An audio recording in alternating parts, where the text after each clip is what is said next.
You know what's funny? Sometimes the people who scream the loudest about rules are the ones who crumble the fastest when the rules turn against them. My name's Daniel, and this is a story of how a nosy, power-drunk HOA Karen tried to take away the one thing that gave me freedom, my wheelchair ramp. She thought she could humiliate me, fine me, and make my life hell just because I didn't fit into a perfect little neighborhood. But in the end, I flipped the script. I made her life so miserable, so legally trapped, that her own precious stairs, the pride of her two-story house, were declared illegal. And trust me, watching her lose everything was sweeter than anything money could buy. When I first rolled into the neighborhood, I wasn't thrilled about the HOA, but I didn't have much choice. After a car accident left me paralyzed from the waist down, I sold my old place and bought a modest single-story house here.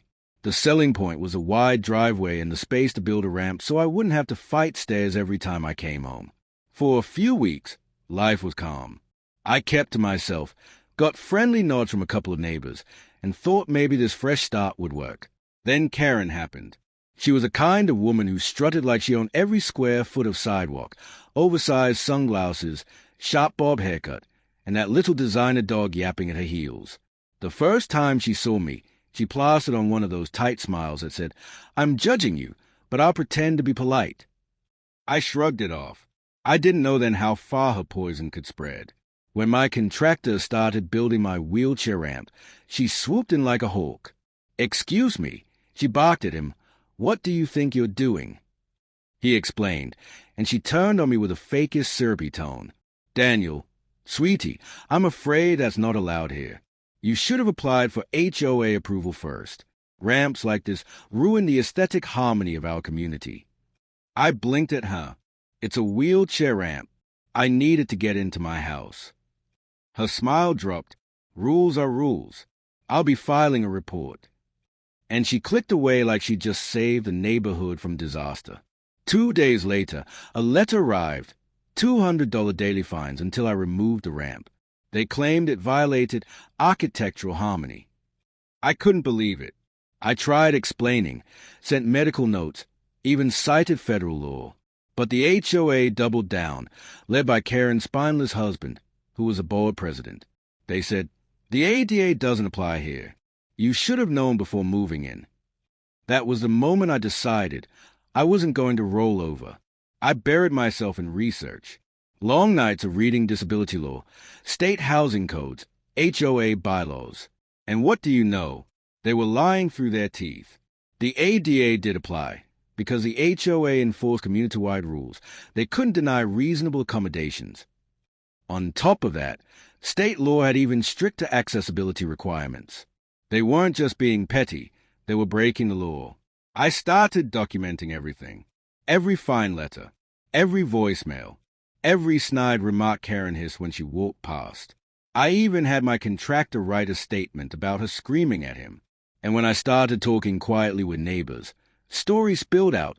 Karen had fined families for flowers, threatened single moms over kids' toys, and called cops on a guy's truck. Everyone hated her, but no one had dared to fight. Until me. I filed a formal complaint with the State Housing Authority for disability discrimination. Then I got myself a sharp attorney who loved ADA cases. That's when the storm began.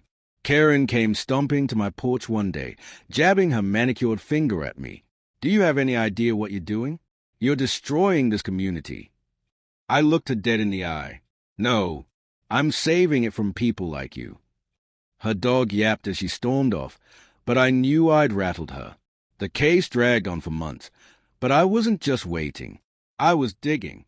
And that's when I found the golden ticket. Karen's pride and joy was her oversized house at the end of the cul-de-sac. Big marble steps, tall columns, the works. But when I cross-checked building codes, her precious stays didn't meet updated safety or accessibility standards.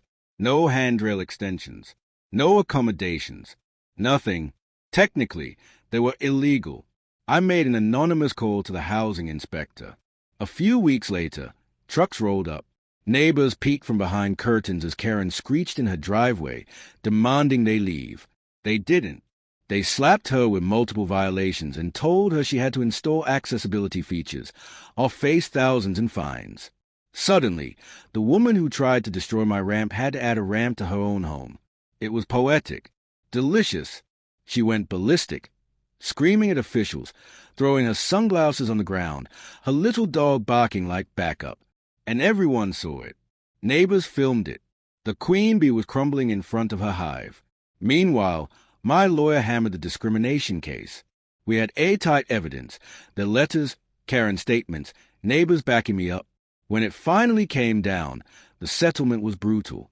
The HOA had to pay me back every fine, cover all legal fees, and, this was the best part, rewrite their bylaws to fully comply with accessibility laws. They had to make the whole community more disability-friendly. Karen lost her influence overnight. Her husband resigned.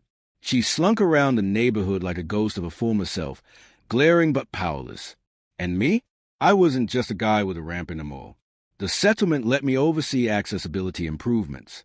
We got ramps added to sidewalks, better lighting, and even an inclusive little part for kids with disabilities. The same neighborhood that tried to exclude me was now required to be welcoming because of me. Karen had to live with it. Every time she walked up her brand new, legally mandated accessible ramp, she was reminded that I'd beaten her. Her neighbors stopped respecting her. She couldn't bully anyone in the mall. She was just another bitter old woman stuck in a house she couldn't brag about. So yeah, she thought she could take my freedom, thought she could bury me under fines and humiliation. Instead, I turned her world upside down. I made her stairs illegal,